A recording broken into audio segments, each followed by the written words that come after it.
జగన్మోహన్ రెడ్డి సొంత ఇలాకాలో జరిగినటువంటి జడ్పీటీసీ ఎన్నికల్లో వైకాపా అభ్యర్థులు ఘోర పరాజయాన్ని చవిచూసినటువంటి నేపథ్యంలో దానికి నైతిక బాధ్యత వహిస్తూ జగన్మోహన్ రెడ్డి రాజీనామా చేయాలనేటువంటి డిమాండ్లు వెల్లువెత్తున్నాయి.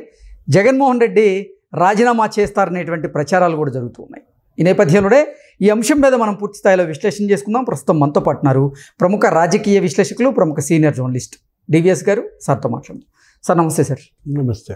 సార్, జగన్మోహన్ రెడ్డి సొంత ఇలాకా అయినటువంటి పులివెందుల్లోనూ అలాగే ఒంటిబెట్లో జరిగినటువంటి జడ్పీటీసీ ఉప ఎన్నికల్లో వైఎస్ఆర్ కాంగ్రెస్ పార్టీ అభ్యర్థులు ఘోర పరాజయాన్ని చవిచూసినటువంటి నేపథ్యంలో జగన్మోహన్ రెడ్డి ఆ ఓటమికి నైతిక బాధ్యత వహిస్తూ ఆయన తన పదవికి రాజీనామా చేయాలి అనేటువంటి డిమాండ్లు వస్తూ ఉన్నాయి.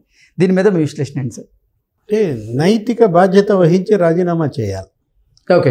ఎందుకంటే తన సొంత నియోజకవర్గాల్లో మరి ఇవాళ 2 జడ్పీటీసీలు తెలుగుదేశం ఘన విజయం సాధించడం కాదు, అసలు ఘోర ఓటమి. మీరు చెప్పినట్టుగా డిపాజిట్లే పోయిన పరిస్థితుల్లో కనీస నైతిక బాధ్యత వహించి జగన్మోహన్ రెడ్డి ఎమ్మెల్యే సీటుకి రాజీనామా చేస్తాడా? ఓకే. చేస్తే కొద్దో గొప్ప పరువు మిగులుద్ది. అసలు పరువు ఎక్కడుందంటావా? ఓకే. ఉంటే కదా నిలబెట్టుకునేటందుకు కృషి చేయటం. మరి అటువంటిప్పుడు రాజీనామా ఎందుకు చేస్తాడు? ఇప్పుడు ఒకటి ఏది, ఒకవేళ రాజీనామా చేసి గెలవకపోతే మళ్ళీ కంటెస్ట్ చేస్తాడా, బాయ్కాట్ చేస్తాడా? లేదు, అర్థం కావట్లేదు. జగన్మోహన్ రెడ్డి అసలు ఏం చేస్తాడు? పార్టీ నడుపుతాడా, మూసేస్తాడా, జైలుకి వెళ్తాడా, బయట ఉంటాడా? అసలు అగమ్య గోచరంగా ఉంది. అంటే జగన్మోహన్ రెడ్డికి అర్థం కావట్లేదు అంటారా? కదా, పార్టీ ఎలా నడపాలో కదా. మరి అర్థం కాకే కదా, ఎక్కడ ఉండాలో ఆయనకే అర్థం కావట్లా. తాడేపల్లిలో ఉండాలా, యలహంకలో ఉండాలా, పులివెందుల్లో ఉండాలా, ఏం అర్థం కాకు కాలుగాలిన పిల్లిలాగా తిరుగుతున్నాడు. ఏది, ఇప్పుడు తాడేపల్లిలో ఉండలేడు, అలాగని యలహంకలో నిద్రపడతలేదు, నిద్రలేని రాత్రులు గడుపుతున్నాడంట. ఓకే. జగన్మోహన్ రెడ్డి నిద్రలేని రాత్రులు గడుపుతున్నాడని పయ్యావులు కేసావు నేను స్టేట్మెంట్. ఒక రాజకీయ నాయకుడిగా నువ్వు చేయాల్సింది చేయలేదు. ప్రజలు నిన్ను నమ్మారు, వాళ్ళ తప్పు లేదు. వాళ్ళు నీకు అధికారం ఇస్తే 5 ఏళ్ళు వాళ్ళ నెత్తినికి పిండి కొట్టావు, వాళ్ళ మీదే తప్పుడు కేసులు పెట్టావు. వాళ్ళ భూములు కబ్జా చేశాడని, ఇళ్ళు నెలమట్టం చేశాడని, అసలు రోడ్లు తవ్వేశారు, ప్రాజెక్టులన్నీ కూడా ముంచేశారు, ఒక్క ఇల్లు కట్టలేదు. అసలు చేయాల్సినంత చండాలం చేశాడు.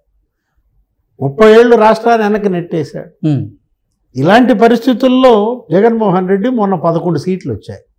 సరే, వచ్చినాయి ఎంతో కొంత, 40% ఓట్లు వేశారు, 11 సీట్లు వస్తే అవి నిలబెట్టుకోవాలి, ఇంకా పైకి ఎగబాకాలి. ఓట్లు ఇంకా పెంచుకోవటం, 11 సీట్లను ఇంకా వచ్చేసారి మరి 151 ఎలా చేసుకోవాలి? ఆ దిశగా నువ్వు పనిచేసావా? ఈ 14 నెలల కాలంలో జగన్మోహన్ రెడ్డి పనితీరు పట్ల ప్రజల్లో సంతృప్తి ఉందా? పెట్టు, ఒక సర్వే పెట్టు. ఓకే. 11% వస్తాయా సార్? ఈ 11 గోవాలేమో కానీ అది తీసి పక్కన పెట్టు. ఇవాళ జగన్మోహన్ రెడ్డి నాన్ సీరియస్నెస్ కాదు, అతన్ని జైలుకి వెళ్తానన్న భయం. మిథున్ రెడ్డి ఎప్పుడైతే అరెస్ట్ అయ్యాడో ఆ దెబ్బ నుంచి అసలు నిద్రపోవటం.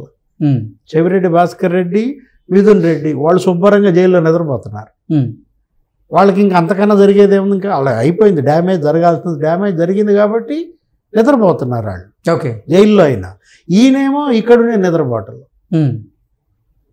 ఒక భయం. ఇన్నాళ్ళు జనాన్ని భయపెట్టాడు, ఇప్పుడు జనాన్ని చూసి జగనే భయపడుతున్నాడు. ఓకే. చూసావా స్క్రిప్టు? ఎవరి స్క్రిప్టు? సజ్జలు కాదు, దేవుడి స్క్రిప్ట్ ఇలా ఉంటుంది అనమాట. అంటే దేవుడి స్క్రిప్టు ఇంత కిరాతకంగా ఉంటుందని మనం అనుకోవాలి, అనకూడదు ఆ మాట. దేవుడికి సంబంధించి స్క్రిప్ట్ని కిరాతకం అంటావా?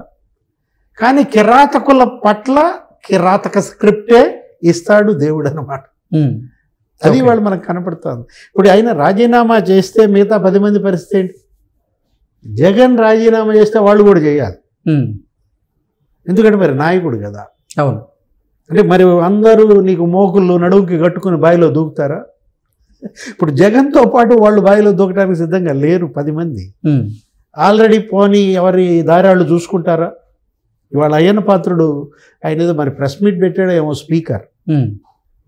ఆయన అసలు జగన్మోహన్ రెడ్డి నువ్వు నీ నోటేమంటే ప్రజాస్వామ్యం రాజ్యాంగం మాటలు ఏంటంటే అసహ్యం వేస్తుంది అన్నాడు. ప్రజాస్వామ్యం అనే మాట జగన్ నోటి వెంట వస్తే అసహ్యం వేస్తుంది అన్నాడంటే అయ్యన్న పాత్రుడికి అసహ్యం కాదు, ప్రజాస్వామ్యానికే అసహ్యం వేసే మాట. వాళ్ళు ప్రశ్నలు పంపిస్తున్నారంట, ఎవరు ఆ 11 మంది ఎమ్మెల్యేలు. ఆయన ఒక మాట అన్నాడు స్పీకర్, మీరు సభకు రావటంలా మీ ప్రశ్నలు మాకెందుకు, మేము జవాబులు తయారు చేయటం, మీరు వస్తే ఇస్తాం, చదివి చెప్తాం. వాళ్ళు గోలంట, ఎవరు అధికార యంత్రాంగం మిగతా పార్టీల వాళ్ళు రానాళ్ల ప్రశ్నలు పెట్టి మా ప్రశ్నలు ఎందుకు తీసుకోరు. ఆ మెంబర్షిప్ ప్రకారం వాళ్ళకున్న స్ట్రెంగ్స్ ప్రకారం వీళ్ళకి ఎన్ని ప్రశ్నలు వస్తాయి, 2 ప్రశ్నలు వస్తాయి. ఎవరికి, వైసీపీ ఎమ్మెల్యేలకి. మీరు వస్తే మీ ప్రశ్నలు తీసుకుంటాం, లేకపోతే తీసుకోమంటున్నారు. అది అక్కడ సభ. ఈరోజు జగన్మోహన్ రెడ్డి ఆయన నైతికత ఇవాళ ప్రశ్నార్థకం. నిజంగా నైతికత ఉంటే, మొరాలిటీ ఉంటే రాజీనామా చేయాలి.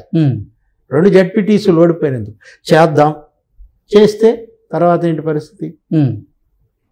ఇంతకు ముందులాగా లేదు. పులివెందుల్లో మన మాట ఎవరింట్లో మనం చెప్పిన వాళ్ళకి ఓటేయటంలా, మనకు ఓటేయకపోగా బాయ్కాట్ చేయమన్నా కూడా చేయలేదు. ఇవాళ పులివెందుల కాదు, అది ప్రజావెందుల. ఓకే, అది జనవెందులుగా మారింది, జగన్ వెందులు కాదు. ఇప్పుడు మొదటిసారి వైఎస్ ఫ్యామిలీలో ఈ విధమైన గడ్డు పరిస్థితి. ఓకే, అంటే వాళ్ళకలే, జనానికి కాదు. రాజశేఖర్ రెడ్డి, వివేకానంద రెడ్డి, రాజారెడ్డి అసలు వాళ్ళు చెప్పిందే వేదం, వాళ్ళ మాట శిలా శాసనం. కానీ జగన్ ఒక జోకర్. ఇవాళ జగన్మోహన్ రెడ్డి ఒక జోకర్గా మారిన పరిస్థితుల్లో ఒకవేళ అతను కనుక అసెంబ్లీకి రాజీనామా చేస్తే షర్మిల్ రెడీగా ఉంది, కాంగ్రెస్ తరపున వేస్తుంది. ఓకే, బీటెక్ రవి రెడీగా ఉన్నాడు, తెలుగుదేశం, బీజేపీ, జనసేన తరపున వేస్తాడు.